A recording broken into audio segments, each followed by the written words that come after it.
Assalamualaikum warahmatullahi wabarakatuh.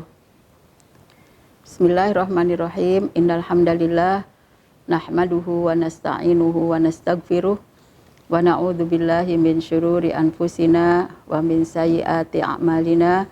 May yahdihillahu fala mudhillalah wa may yudlil fala hadiyalah. Asyhadu an la ilaha illallah wahdahu la syarikalah wa asyhadu anna Muhammadan abduhu wa rasuluhu la nabiyya ba'dah. Allahumma shalli wa sallim wa barik ala sayyidina Muhammadin wa ala alihi wa sahbihi ajma'in. Rabbi shrah li sadri wa yassir li amri wahlul 'uqdatam min lisani yafqahu qawli. Pemirsa yang dimuliakan Allah, segala puji hanya milik Allah dan salawat serta salam tercurah kepada Nabi Muhammad sallallahu alaihi wasallam, juga keluarganya dan para sahabatnya. Mudah-mudahan kita semua selalu mengikuti ajarannya dan mendapatkan syafaatnya. Pembahasan yang akan saya bicarakan saat ini adalah kiat sukses istiqomah. Kita mengetahui bahwa istiqomah ini diperintahkan oleh Allah dan Rasulullah agar kita menjadi hamba yang senantiasa taat, ya, tidak melakukan maksiat, agar menjadi hamba yang kalau bersalah dia bisa segera bertaubat dan kembali taat, dan mudah-mudahan ketika bisa menjaga amalnya istiqomah, dia bisa menjadi hamba yang husnul khotimah. Selain itu juga memang istiqomah ini berat, sehingga harus ada kiat-kiatnya supaya ada ya upaya untuk bisa menjaganya. Namun kalau kita melihat Rasulullah Sallallahu Alaihi Wasallam, beliau ini walaupun berat tetap ya bisa membuktikan amal solehnya istiqomah. Beliau mengatakan syayyabatni hudun wa akhwatuha, telah membuat rambutku beruban, surat Hud ya, dan saudara-saudaranya. Nah, surat Hud ini salah satu diantaranya ada perintah istiqomah. Sehingga pada saat yang sama istiqomah sekalipun berat tapi sudah dicontohkan oleh Rasulullah bisa dilakukan. Sehingga kita pun berupaya untuk mencari cara, mencari kiat-kiat yang efektif, yang bisa sukses ya, agar kita menjadi hamba yang istiqomah. Kita tidak ingin ya hari ini istiqomah, besoknya kita maksiat. Kita tidak ingin ya waktu mudanya kita istiqomah, kemudian setelah itu kitanya maksiat, nauzubillah. Jangan sampai kita berubah dari orang yang taat kepada orang yang maksiat. Tapi justru kita menjadi orang yang bisa menjaga ketaatannya, bisa terus menjaga amal solehnya istiqomah, sehingga kita selalu mendapatkan ridha Allah dan hidup ini berlimpah keberkahan, dan semoga kita bisa bahagia dunia dan akhirat. Apa kiat sukses agar kita bisa beramal istiqomah? Yang pertama yaitu disiplin dengan jadwal ya kegiatan sehari-hari. Kita punya kegiatan yang terkait dengan amalan kita yang sehari-hari, terkait dengan amal yang wajib, terkait dengan amal yang sunnah. Bahkan juga terkait dengan amal yang mubah yang tidak boleh diperbanyak. Ketika kita punya jadwal semacam ini, banyak amal yang wajib harus kita lakukan terkait dengan hablum minallah dan juga hablum minannas. Banyak amal-amal yang terkait dengan ya amal-amal yang sunnah terkait dengan hablum minallah dan hablum minannas. Nah, pada saat yang sama kita sudah punya jadwalnya yang secara rutin kita lakukan setiap hari. Kapan kita harus, misalnya seorang ibu ya mengurus rumah tangganya, ya melayani suaminya, kemudian mendampingi anak-anaknya, merawat anaknya, mendidik anak-anaknya. Tapi saat kapan saja dia harus sholat yang wajib, sholat sunnah, kapan dia harus melakukan misalnya tadarus Qur'annya, tilawah Qur'annya, kapan dia harus membaca maksuratnya pagi dan sore sehingga dia bisa berzikir dan berdoa, dan seterusnya. Itu harus ada jadwal yang jelas dan disiplinkan dengan jadwal tersebut, agar amalan sehari-hari yang baik ini terus bisa terjaga dari hari ke hari, pekan ke pekan, bulan ke bulan, dan tahun ke tahun. Ini cara kita yang pertama, disiplin dengan jadwal amalan sehari-hari kita. Jadi bukan amalan setahun. Kalau amalan setahun kan berarti yang tahunan itu berarti cuma setahun sekali, Idul Fitri dan Idul Adha. Tapi kalau misalnya kita ini amalannya sehari-hari, maka berarti berulang terus setiap hari. Nah, ini harus kita jaga rutinitasnya ya dengan disiplin. Kemudian yang kedua yaitu beramal berjamaah. Kalau kita ini istiqomah, jangan senang beramal sendirian. Kita harus rajin beramalnya dan gemar beramalnya dengan cara berjamaah. Tapi berjamaahnya harus dengan orang-orang yang soleh. Jangan berjamaahnya dengan orang yang tidak jelas kesolehannya. Karena berjamaah dengan orang-orang yang soleh akan memberikan pengaruh positif dalam amal soleh kita. Dan bahkan berjamaah dengan orang-orang yang soleh itu membuat kita saling mempengaruhi pada kebaikan. Dengan kita beramal dan berjamaah dengan orang yang soleh, maka ya kita akan saling menyempurnakan amal soleh kita. Si A punya pengalaman dengan sholat duha yang bisa banyak rakaatnya, si B punya pengalaman ya dengan misalnya sholat hajatnya ya, ketika dia butuh sesuatu ternyata subhanallah istighfarnya banyak setelah sholat hajatnya, begitu khusyuknya sampai menangis minta kepada Allah. Dia bisa mengambil semua pengalaman-pengalaman dari orang-orang soleh yang ada di sekitarnya. Orang-orang soleh menuju ke masjid bersegera, tidak perlu berlari-lari, sehingga berjalannya bisa dengan tenang, bisa sampai ke masjidnya dengan tenang, sholatnya bisa khusyuk, tidak terengah-engah. Itu juga kita akan bisa belajar dari banyak orang yang soleh di sekitar kita. Nah, ketika kita beramal dengan berjamaah semacam ini, maka motivasi kita terjaga, ya, kemudian keinginan untuk berbuat baiknya terus semakin besar, bahkan lebih dari itu, ya, terkondisi untuk gemar dan rajin beramal soleh dan beramal soleh. Itulah yang disebut oleh Rasul dalam hadisnya al-jama'atu rahmah, ya, bahwa berjamaah itu rahmat. Tapi berjamaah dengan siapa? Berjamaah dengan sama-sama orang yang mukmin, berjamaah dengan sama-sama orang yang soleh. Berjamaah dengan mereka akan semakin kokoh imannya, semakin baik amal solehnya. Kebalikannya wal firqatu adzabun. Sedangkan berpisah dan orang-orang soleh, ya, tidak berjamaah lagi dan orang-orang soleh, sekalipun kita baik tapi sendirian, rajin sholat tapi sendirian, rajin berzikir tapi sendirian, rajin misalnya memakmurkan masjid ya tapi misalnya sendirian ya, datang ke masjid tapi tidak mau sholat berjamaah ya dalam waktu-waktu sholat fardunya, datang ke masjid tapi tidak mau berjamaah dalam berbagi peran untuk memakmurkan masjidnya. Ketika seperti itu ya, ini akan mudah setan menggoda dia. Tapi kalau kita berjamaah, setan itu sulit menggoda kita. Ya, sampai disebutkan iyyakum wal jamaah fa inna syaitana ma'al wahid, kata Rasulullah. Waspadalah kamu untuk terus bisa berjamaah ya. Dan ya berhati-hatilah kamu karena apa ya? Jangan sampai berpecah belah karena ya setan itu akan mendekatnya kepada orang yang sendirian. Jadi setan lebih mudah mengendalikan orang yang sendirian daripada mempengaruhi orang yang berjamaah. Karena itu kalau kita ingin istiqomah, rajinlah beramal dengan berjamaah. Berjamaah dan orang-orang soleh. Yang ketiganya ya beribadahnya dengan khusyuk. Kalau kita beribadah dengan khusyuk, maka ibadah kita akan berefek pada penambahan iman. Kita kalau sholatnya tidak hanya yang penting gerakan dan ucapannya, tapi benar-benar ya kita menyambungkan hati kita, pikiran kita, seluruh gerakan dan bacaan kita dan Allah Subhanahu wa taala, sehingga yang kita ingat hanya Allah, hanya tertuju amal untuk Allah, maka pada saat itu lebih berpengaruh terhadap penambahan iman. Makanya kata Allah, aqimis sholata lidzikri. Ya, tegakkanlah sholat untuk apa? Untuk semakin ingat kepada Allah. Sehingga semakin khusyuk sholatnya, maka semakin bagus imannya. Karena itu beramallah ya dalam segala macam ya ibadah kita kepada Allah dengan khusyuk. Insya Allah semakin bertambah iman, maka otomatis semakin tinggi imannya, semakin mudah untuk beramal istiqomahnya. Kemudian yang keempatnya bersungguh-sungguh. Kalau kita beribadah ini harus sungguh-sungguh karena kita banyak ya hambatannya, tantangannya. Ada kadang-kadang hambatan dari anak, ada kadang-kadang hambatan dari pasangan hidup kita, ada kadang-kadang hambatan dari pekerjaan kita, ada kadang-kadang hambatan dari harta kita ya, ada kadang-kadang ya tantangan itu dari pekerjaan. Banyak sekali tantangan yang membuat kita jadi tidak bisa istiqomah. Nah, tapi kalau kita bersungguh-sungguh sekalipun berat tantangannya, kita akan bisa lewati sehingga amal itu bisa dipertahankan. Ini ada orang sangat sibuk sekali ya, tapi dia tetap ya menyisihkan waktu, pokoknya 5 menit sebelum azan saya harus istirahat, saya dahulukan Allah. Sekalipun pekerjaan sangat sibuk, dia punya komitmen semacam itu.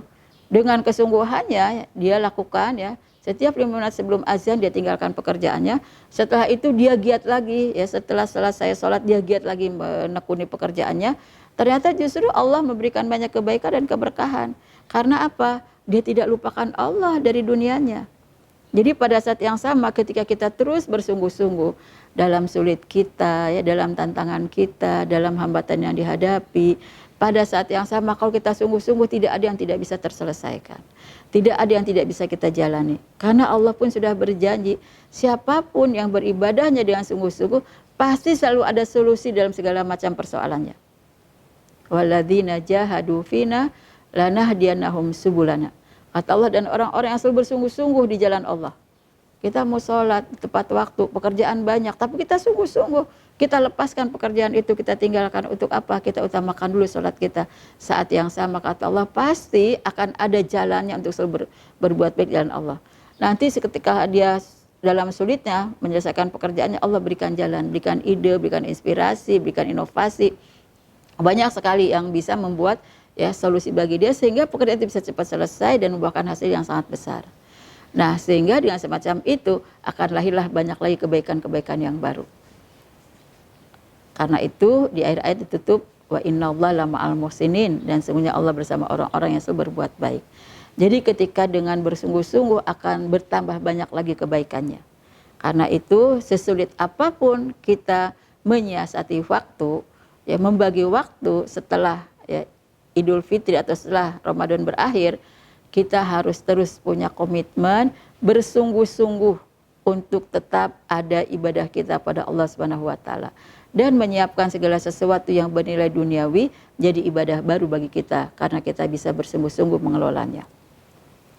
Kemudian yang kelimanya, kita harus punya prinsip setiap waktu harus punya kebaikan. Dalam semua waktu yang kita miliki harus ada nilai kebaikannya. Kalau kita misalnya sedang mengerjakan pekerjaan atas perintah atasan, kerjakanlah itu dengan baik, dengan rapi, dengan ikhlas. Jangan ya kita terpengaruh oleh uang tipsnya atau oleh uang lemburnya atau misalnya oleh ya tunjangan-tunjangan ya yang akan bisa menambah lebih banyak lagi uangnya. Tapi yang kita lakukan, ya Allah, mudah-mudahan apa yang saya selesaikan ini tetap jadi ibadah saya, sehingga saya tetap ikhlas, saya tidak melihat apapun ya balasan secara duniawinya. Saya akan kerjakan benar-benar profesional, ya benar-benar ihsan, benar-benar baik, benar-benar rapi. Setelah itu serahkan kepada Allah. Maka pada saat yang sama ketika kita melakukannya sehingga menjadi sebuah ya karya yang bermanfaat, yang berguna, maka itu akan jadi ibadah kita. Segala sesuatu yang kita lakukan semua dengan prinsip harus ada kebaikannya, harus ada manfaatnya, maka saat itu akan jadi ibadah buat kita. Nah, karena itu kita di dalam menyikapi berakhirnya Ramadan ini, maka biasakanlah ya waktu itu bagaimana supaya bermanfaat, supaya berguna ya, kesempatan itu bagaimana supaya bermanfaat dan berguna ya. Kemudian apapun nikmat yang diberi oleh Allah bagaimana supaya bisa dimanfaatkan untuk sesuatu yang berguna dan bahkan untuk menjadi kebaikan. Nah, ketika kita punya prinsip selalu dengan prinsip ini, maka insya Allah tidak ada ya, perilaku yang tidak bernilai ibadah di sisi Allah Subhanahu wa taala. Nah, ini yang kelima ya. Inilah yang dipesankan oleh Rasulullah SAW, wa fi kullin khairun ya wa ahris ala man yanfa'uka ya. Wa fi kullin khairun ikhris ala ma yanfa'uka. Dan dalam segala sesuatu itu harus ada kebaikannya dan terus kamu bersemangatlah untuk mencari ya segala sesuatu itu yang bisa bermanfaat bagi kamu. Nah, karena itu manfaat kita selalu berpikir manfaat yang panjang, yaitu manfaat sampai hari akhirat. Karena itu semua waktu, ya semua potensi, semua nikmat kita akan terus ya gunakan, manfaatkan untuk yang memiliki nilai manfaat sampai ke hari akhirat. Tidak hanya dunianya saja. Ketika bisa seperti ini, apapun ya yang kita lakukan dari aktivitas ini, insya Allah tidak keluar dari kriteria ibadah kita pada Allah Subhanahu wa Ta'ala. Kemudian yang keenamnya yaitu mengendalikan ya pengaruh yang kuat dari harta dan anak. Harta dan anak itu kita sudah diberitahu oleh Allah menjadi ujian buat kita, bisa menjadi fitnah bagi kita ya. Innama amwalukum wa auladukum ya fitnah ya. Karena kita harus diingatkan oleh Allah bahwa harta dan anak itu fitnah. Nah, karena itu kita juga diingatkan oleh Allah bahwa ternyata bisa jadi anak dan harta itu bisa membuat kita terkecoh sehingga kita tidak beribadah pada Allah, tidak berzikir kepada Allah. Ini yang disebutkan oleh Allah dalam surat Al-Munafiqun ayat 9 ya. Ya ayyuhalladzina amanu la tulhikum amwalukum wala auladukum an dzikrillah ya. Hai orang-orang yang beriman, janganlah kamu ya sampai tergoda ya atau sampai kamu diabaikan ya oleh apa? Oleh hartamu dan anakmu dari zikir kepada Allah. Nah, kita melihat ayat ini menjadikan kewaspadaan kepada kita, kehati-hatian ya bagi kita agar kita jangan sampai karena cinta sama anak, karena kita senang sama harta, akhirnya kita jadi mengurangi zikir kita kepada Allah. Yang seharusnya tadinya waktu Ramadan kita segera beribadah, kita gesit dalam beribadah, rajin beribadah, khusyuk beribadah, ternyata karena harta dan anak kita tergoda tidak seperti itu lagi. Kalau dulu kita bisa tekun khusyuk beribadah di masjid apalagi dengan itikaf, jangan sampai nanti setelah selesai Ramadan ya kita tergoda oleh anak, oleh harta, oleh keluarga, tidak bisa lagi khusyuk beribadah kepada Allah Subhanahu wa Ta'ala. Jadi Allah ingatkan ya bahwa kita harus bisa mengendalikan ya semua yang menjadi godaan kita dari dunia ini, terutama yang terkait dengan anak dan harta, karena tidak ada seorang ayah atau ibu yang tidak cinta pada anak. Nah, bagaimana cintai sama anak ini jangan sampai mengganggu ibadahnya. Tidak ada manusia yang tidak senang sama harta. Setiap suami istri, ayah dan ibu senang dengan harta, tapi jangan sampai harta ini membuat dia jadi berpaling dari zikir pada Allah, dari ibadah kepada Allah. Nah, karena itu ketika kita bisa mengendalikan ya harta, mengendalikan anak untuk kebaikan, maka kita akan bisa istiqomah dalam segala hal. Anak kita jadikan justru sumber kebaikan. Karena itu anak benar-benar didik jadi anak yang soleh, sehingga anak yang soleh tidak akan mempengaruhi kepada yang buruk bagi orang tuanya. Anak benar-benar disiapkan ya, tidak hanya soleh tapi jadi imamul muttaqin, pemimpin bagi orang-orang yang bertakwa. Sehingga tidak hanya memberikan pengaruh pada orang tua, bahkan memberikan fasilitas kepada orang tua untuk bisa terus beramal soleh. Memberikan dukungan dan fasilitas pada orang tua untuk terus beramal soleh. Karena apa?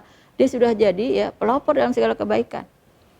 Nah, karena itu jadikanlah harta dan anak sebagai sebuah bekal untuk bisa kita bawa ke hari akhirat.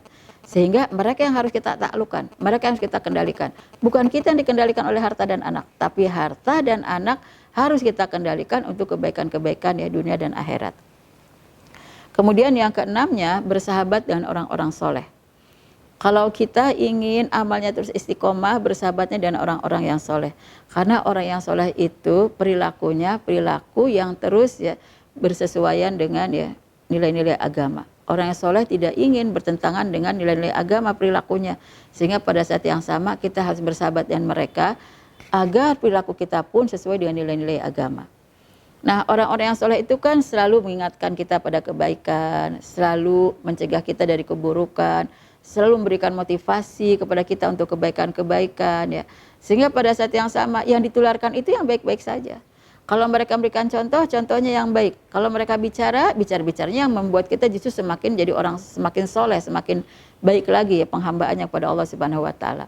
Jadi pantas ya kualitas agama seseorang ditentukan siapa yang menjadi sahabatnya. Kalau kita ingin kualitas agamanya bagus, bersahabatlah dengan orang soleh. Jangan sampai kualitas agama kita menurun karena kita bersahabat dengan orang-orang yang tidak soleh. Ya. Itulah mengapa Rasulullah menyebutkan ya bahwa agama seseorang itu bergantung kepada siapa yang menjadi temannya, maka seleksilah siapa yang menjadi temannya. Ya. Ar-rajulu ala dini khalilihi falyanzur ahadukum man yukhalil. Ini kewajiban kita untuk terus berteman, bersahabat, ya, bergaul dengan orang-orang soleh, karena dengan bergaul bersama orang-orang soleh, kualitas agama kita akan terjaga dan bahkan bisa semakin meningkat. Kemudian selain itu, banyak mengingat kematian. Kalau kita sudah ingat kematian, kita seperti, aduh kita nggak ada kesempatan lagi untuk beramal, ya, karena besok akan meninggal. Setiap orang mukmin yang memiliki pemikiran semacam ini, maka dia tidak pernah mau tertinggal dari amal solehnya. Karena dia merasa, ya Allah saya tidak punya waktu lagi, waktu saya tinggal sehari, maka hanya inilah kesempatan saya untuk beramal soleh. Saya tidak ingin berbuat maksiat, saya tidak ingin melakukan hal-hal yang terlarang. Karena inilah kesempatan saya untuk bisa memperbaiki amal soleh saya. Sehingga semakin tekun, semakin rajin, semakin khusyuk, benar-benar ikhlas, ya. Pada saat yang sama dengan perilaku semacam ini, maka tidak ingin sama sekali, ya, tergoda dengan dunia, bahkan dia terus tertarik dengan hari akhirat. Nah, ini harus kita munculkan dalam pikiran kita. Ya Allah, mudah-mudahan, ya, kalau saya masih diberikan umur sehari lagi, saya masih bisa menutup usia saya dengan baik. Ya Allah, saya takut barangkali besok adalah hari kematian saya, mudah-mudahan inilah, ya, kesempatan saya bisa husnul khotimah. Nah, pemikiran semacam ini harus kita munculkan terus. Supaya apa? Dari waktu ke waktu kita inginnya beramal soleh. Karena kita merasa, ya Allah saya udah gak punya kesempatan lagi. Kalau ada orang punya penyakit, kata dokter, kamu waktunya tinggal sebulan lagi. Ini orang pasti yang ingat cuma kematian. Di saat itulah dia hanya ingat terus kebaikan-kebaikan, amal-amal soleh. Sementara yang lalu-lalu yang buruk-buruk dia akan lupakan, ya, dengan taubatnya, dengan taubat nasuhannya. Maka pada saat yang sama sekarang saya fokus, yang saya ingat adalah bagaimana untuk membawa bekal ke hari akhirat. Dia bertobat, setelah itu langsung terus fokus untuk beramal hari akhirat. Karena apa? Sudah mulai ingat mati. Jangan sampai kita yang kita ingat, ya, itu kehidupan terus, ya. Kita masih hidup di dunia masih lama, umurnya baru sekian, ternyata kita lupa dengan kematian pada saat yang sama. Siapa tahu umur kita tidak panjang lagi dan tidak punya kesempatan lagi beramal soleh. Nauzubillah. Yang kesembilannya, kita harus banyak berdoa. Kalau kita selalu berdoa kepada Allah agar hati ini semakin mantap, ya, kepada agama Allah, agar hati ini semakin kuat imannya, ya, agar hati ini terus, ya, diberikan semangat, ya, hidayah untuk bisa beribadah kepada Allah, maka pada saat yang sama kita tidak akan pernah lemah beribadah. Jadi pada saat yang sama kita semakin kuat, ya, semakin rajin, semakin gesit. Karena apa? Ya, diberikan kekuatan oleh Allah dengan doa kita. Makanya dalam hadis tadi riwayat Muslim lanjutannya, wasta'in billah wala ta'jaz. Kata Rasulullah, mintalah tolong kepada Allah dan janganlah kamu merasa lemah. Kalau kita merasakan yakin, ya Allah hanya dengan kekuatanmu aku akan terus bisa istiqomah, maka kita akan minta tolong terus pada Allah. Ya muqallibal qulub tsabbit qalbi ala dinik, ya musarrifal qulub sarrif qalbi ala ta'atik. Kita akan berdoa terus, ya Allah, ya, yang membolak-balikan hati, ya, seluruh manusia, mantapkanlah, ya, hati ini pada agamamu. Mantapkanlah hati ini untuk terus taat kepadamu. Kita terus berdoa kepada Allah. Bahkan kita tambah lagi dan Allahumma arinal haqqa haqqa warzuqna tiba'ah wa arinal batila batila warzuqna sinabah. Supaya kita terus berpihak pada kebenaran dan kita terus akan menjauh dari kebatilan, pada saat yang sama kita akan bisa jadi istiqomah. Ketika kita sudah berdoa dan kita ada upaya yang sungguh-sungguh semacam tadi, kita tidak akan jadi manusia yang lemah beribadah. Tapi terus semakin kuat dan semakin kuat. Fisik boleh jadi lemah karena sudah semakin tua. Ya, tenaga boleh jadi semakin sedikit karena sudah semakin tua. Tapi semangat beribadah, kegemaran beribadah tetap harus tinggi. Agar apa? Kita pada saat usia yang sudah tua, semakin lemah fisiknya, semakin sedikit tenaganya, tapi ibadahnya semakin bagus. Ibadahnya semakin tinggi. Saat yang sama itulah puncak amal soleh kita persembahkan pada saat nafas yang terakhir. Dan inilah menjadi husnul khotimah yang tinggi. Kemudian yang ke-10-nya, ya, menumbuhkan rasa kelezatan beribadah. Kalau kita ingin benar-benar istiqomah, ya, dalam beramal soleh sehingga tidak merasa jadi beban buat kita, tapi menjadi kesenangan yang luar biasa. Nah, munculkan saat beribadah itu rasa senangnya, rasa lezatnya, rasa indahnya. Kalau kita bisa munculkan perasaan ini dalam ibadah kita, maka saat yang sama kita tidak ingin berhenti dari ibadah. Kita ingin terus menjaganya, kita ingin terus melanjutkannya, kita ingin terus memperbanyaknya. Karena apa? Kita merasakan senangnya, merasakan kelezatannya. Rasulullah memberitahu kepada kita ada 3 hal yang buat kita akan menumbuhkan rasa kelezatan beribadah, rasa kelezatan beriman. keimanan kita ketika sudah semakin nikmat, maka akan semakin lezat beribadah, semakin nikmat beribadah. Nah, Rasulullah beritahu kepada kita ada 3 hal ya. Yang pertama yaitu man kanallahu wa rasuluhu ahabba ilaih. Barang siapa yang menjadikan Allah dan Rasulnya lebih dicintainya mimma siwahuma, dari selainnya. Jadi kalau kita bisa menjadikan tumpuan cinta terbesar, terdalam, tertinggi, terkuat adalah Allah dan Rasulullah, ini merupakan syarat utama kita bisa merasakan kejahatan iman. Kita senang sama dunia, tapi itu bukan kecintaan utama. Kita senang dan senang dan cinta kepada pasangan hidup, kepada istri atau kepada suami, tapi itu bukan cinta utama. Masih kalah oleh cintanya kepada Allah dan Rasulnya. Jadi walaupun sedang bersama istri, tapi kalau sudah ada panggilan sholat, ditinggalkan istri. Walaupun sedang sama istri, tapi ada panggilan-panggilan Allah yang terkait dengan ibadah kita tinggalkan istri. Atau kita tinggalkan suami. Karena apa? Ya Allah dan Rasulnya lebih kita cintai. Kita senang cinta sama anak, tapi pada saat Allah manggil kita, ya kita akan tinggalkan anak untuk sementara menghadap Allah dan menghadap Rasulnya. Karena apa? Merekalah yang paling dicintai oleh kita daripada selainnya. Ketika seperti itu, kita sholat meninggalkan istri, tetap kita merasakan kelezatan sholat kita. Kita sholat meninggalkan anak, tetap kita akan merasakan kelezatan dan kenikmatannya sholat kita. Karena apa ya? Ketika kita bisa mengutamakan cinta yang paling utama, kita persembahkan untuk Allah dan Rasulnya. Jadi kalau meninggalkan anak dan istri, kita tidak berat. Kita bahkan senang menghadap Allah. Karena apa? Inilah ya cinta yang paling besar buat kita, yaitu Allah Subhanahu wa taala. Jadi kalau misalnya kita diberitahu ya tiba-tiba malakul maut datang, saya akan mencabut nyawamu, ya kita pasrah udah menghadap Allah, dan itu adalah seperti sesuatu yang sangat dirindukan, ditunggu-tunggu, ingin bertemu dengan yang paling dicintainya. Sehingga bisa tersenyum meninggalkan ya pasangan hidup dan juga anak dan keluarganya.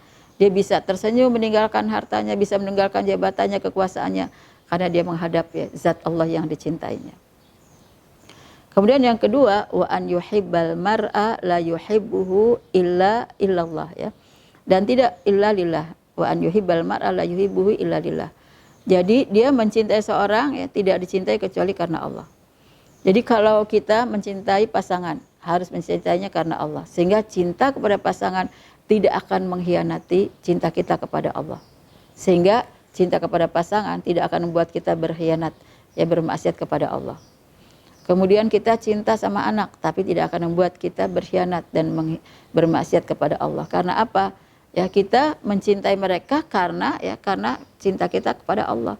Sehingga kalau kita misalnya melihat istri berbuat maksiat yang diberkahi oleh Allah, ya kita akan tegur walaupun kita cinta sama dia. Karena ada yang lebih kita cinta, itu Allah Subhanahu wa taala. Bahkan tanda cinta kita juga kepada istri, ya kita ingin menyelamatkan dia jangan sampai nanti terajab di sisi Allah. Begitulah cinta kepada siapapun hasil landasi cinta kepada Allah. Sehingga kalau dia berbuat maksiat, kita harus benci pada perbuatannya. Kalau dia melakukan pelanggaran-pelanggaran, kita harus larang dia tidak melakukannya lagi. Karena apa? Ya kita mencintainya karena Allah. Kalau dia taat, kita semakin cinta. Tapi kalau dia bermaksiat, nah ini harus menjadi ya bimbingan dan pelajaran bagi dia agar kita terus bisa merubahnya dan bisa melakukan ya pendidikan yang lebih baik dan mengarah kepada ya taubatnya serta menjadi orang yang lebih soleh lebih daripada sebelumnya. Yang ketiganya yaitu wa an yakraha an ya'uda fil kufri ba'da an anqadahullahu minhu kama yakrahu an yukdafa fin nari. Yaitu hendaknya dia takut atau benci kembali ke kekufuran setelah diselamatkan oleh Allah ya dari kekufuran tersebut, sebagaimana dia benci dilempar ke neraka. Jadi dia tidak akan melakukan maksiat. Sekarang kepada maksiat benci sekali. Kenapa? Allah sudah selamatkan saya dari perbuatan tersebut. Dan saya takut kalau saya mengulangi lagi perbuatan tersebut, maka saya akan diazab oleh Allah ke neraka. Nah, perasaan semacam ini akan membuat kita senangnya itu beribadah, bukan senang berbuat maksiat. Karena kita sudah memunculkan rasa cinta yang lebih kepada Allah dan Rasulnya lebih daripada segalanya. Jadi kita tidak mau melakukan sesuatu yang nanti Allah jadi murka, yang menyebabkan Rasul jadi benci. Justru kita akan melakukan hal-hal yang cintai Allah dan cinta Rasulullah. Juga kita akan melakukan ya cinta kepada manusia, tapi tidak akan melanggar aturan Allah dan Rasulnya. Karena apa? Cinta kepada manusia, kepada orang-orang yang kita kasih ini semata-mata karena cinta kita kepada Allah. Yang ketiganya, kita benci kepada perbuatan ya kemaksiatan, keingkaran, kekufuran, seperti kita benci untuk dilempar ke neraka. Nah, ketika kita melakukan ya hal-hal yang disebut dalam hadis ini, insya Allah kita akan merasakan betapa nikmatnya kalau kita beribadah, betapa lezatnya kalau kita beribadah. Ketika kita merasakan semacam itu, maka otomatis kita tidak mau ketinggalan sedikit pun dari amalan sehari-hari kita, ya dari kewajiban kita, dari hal-hal yang sunnah yang sudah kita gemari. Kita tidak akan memperbanyak hal-hal bahkan yang mubah, bahkan kita akan menghindar sampai dari yang makruh, bukan lagi dari yang haram. Yang makruh pun kita tidak akan lakukan. Karena apa? Takut akan dibenci oleh Allah. Kemudian yang terakhir yaitu menjauhi sebab-sebab futur. Kalau kita ingin istiqomah, jauhilah hal-hal yang menyebabkan kita futur. Apa yang menyebabkan kita futur? Pertama, terlalu banyak melakukan hal-hal yang mubah. Jadi banyak tidur, banyak makan, banyak santai, banyak jalan-jalan, banyak belanja, itu semua mubah. Kalau kita lakukan itu semua, futurnya akan lebih cepat. Malas beribadahnya lebih cepat datang, tertinggal dari ibadahnya akan segera tiba, sampai nauzubillah, ya, nanti jangan sampai tertinggal dari ibadah. Kemudian yang kedua yaitu kita sibuk ya dengan hal-hal yang mubah ya, tadi sudah disebutkan. Kemudian yang kedua ya, melakukan perbuatan maksiat ya, ini akan membuat kita jadi futur. Kalau kita sudah berbuat maksiat berarti kita tidak melakukan ketaatan. Otomatis kita akan jadi orang yang sulit mempertahankan kebaikan kalau kita sudah melakukan pelanggaran. Kemudian juga tidak mau berjamaah. Beramal maunya senang sendirian, padahal setan itu sangat mudah menggoda orang yang sendirian. Tapi setan sangat sulit dan tidak mampu menggoda orang yang sudah berjamaah berdua. Kita sholat berjamaah berdua saja itu lebih mudah khusyuknya daripada kita sholat sendirian, karena setan sulit mengganggu. Kalau kita beramal ya dalam kebaikan-kebaikan dengan banyak orang-orang soleh, maka itu lebih khusyuk, lebih sukses, lebih rapi, lebih indah, bahkan lebih mudah ikhlasnya ketika kita bisa ya beramal berjamaah dengan banyak orang. Tapi ketika kita sendirian, karena setan lebih mudah menggoda, maka bisa jadi ya akan lebih mudah terjerumus pada kemaksiatan. Kemudian juga menyepelekan amalan sehari-hari. Kalau kita mau sholat duha, nanti masih ada waktunya. Itu lama-lama bisa tertinggal dari ya sudah nanti lama-lama terlewat waktunya. Mau sholat syuruk, nantilah masih 1 jam lagi, tidur saja kita bisa sholat subuh. Ternyata begitu kita bangun, wah ini sudah hampir duha. Karena apa ya, kita menyepelekan amalan sehari-hari. Maksurat ya, nggak usah baca maksurat dulu deh, kita utamakan pekerjaan rumah tangga. Setelah itu di saat kita melakukan pekerjaan rumah tangga, karena semakin banyak pekerjaan yang terlihat, kita lupa dengan maksurat kita. Ketika kita menyepelekan amalan sehari-hari, maka kita akan mudah sekali ya untuk tidak istiqomahnya. Kemudian juga kita lupa pada kematian. Kalau kita tidak ingat pada kematian, bisa jadi ya kita akan mudah sekali ya futurnya. Ya, lebih mudah untuk tertinggal dari ibadahnya, mudah terlambat ibadahnya, dan nauzubillah jangan sampai nanti bertentangan dengan ibadah yang biasa dilakukan. Dan yang terakhir, bersahabat bukan dengan orang soleh ya, dan tinggal di lingkungan yang tidak soleh. Ini akan membuat kita terpengaruh pada kejahatan, pada saat yang sama tidak bisa istiqomah dalam kebaikan. Nah karena itu menghindari hal-hal yang menyebabkan kita futur, ya, malas, tertinggal, terlambat dari ibadah, harus kita lakukan. Ya, hindarilah ini semua agar kita terus bisa istiqomah dalam kebaikan. Semoga Allah terus memberikan hidayahnya kepada kita ya, sehingga kita akan terus bisa beramal di siang hari, di sore hari, ya, di malam hari, bahkan sampai nanti di pagi hari. Seindah ketika kita beribadah di bulan Ramadan. Memang ya tidak akan mungkin 100% seperti di bulan Ramadan. Walaupun misalnya tidak 100%, tapi kita upayakan harus terus bertahan. Masih ada ya sholat duha, masih ada sholat syuruk, masih ada. Kemudian juga misalnya tilawah Quran, tadarusnya masih ada ya. Kemudian sholat-sholat sunnah qobliyah masih ada. Bahkan juga qiyamul lail kita masih ya, pertahankan ya. Menghatamkan Quran masih kita jaga, baca maksurat masih kita jaga. Banyak amal-amal lain yang biasa kita lakukan di bulan Ramadan ini terus kita rutinkan ya. Memang kualitasnya tidak bisa 100% ya, seperti kita di bulan Ramadan. Sebab sudah kemuliaan bulan Ramadan sudah tidak ada lagi. Tapi kita berharap dengan upaya kita menjaga amal istiqomah ini, setidak-tidaknya amal Ramadan itu masih terus tersisa, ya, masih terus terjaga ya. Walaupun tadi kita katakan kualitasnya tidak sehebat di bulan Ramadan, tapi itu masih terjaga, tersisa terus sampai nanti datang bulan Ramadan kembali. Mudah-mudahan inilah yang akan menjadi bekal kita lebih baik lagi. Dan semoga nanti setelah datangnya bulan Rajab, kita masih diberikan umur yang panjang sampai Ramadan tiba, kita akan menambah bekal yang lebih baik dan bisa mengisi Ramadan lebih baik daripada yang sekarang.